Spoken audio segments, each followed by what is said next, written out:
প্রথম আলো ও daily star পত্রিকার প্রধান কার্যালয়ে হামলা, অগ্নিসংযোগ ও লুটপাট এবং দেশের বিভিন্ন স্থানে সাংবাদিকদের উপর হামলা, নির্যাতন, নিপীড়নের প্রতিবাদে নারায়ণগঞ্জে গণমাধ্যম কর্মীরা মানববন্ধন করেছে।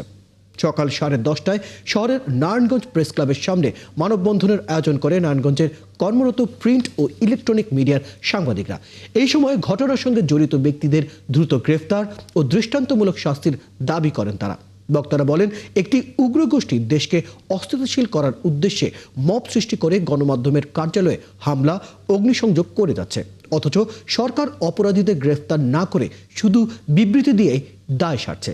এটি হতে পারে না বলে তারা ক্ষোভ প্রকাশ করেন। তারা আরও বলেন, 24-এর অভ্যুত্থান এজন্য হয়নি।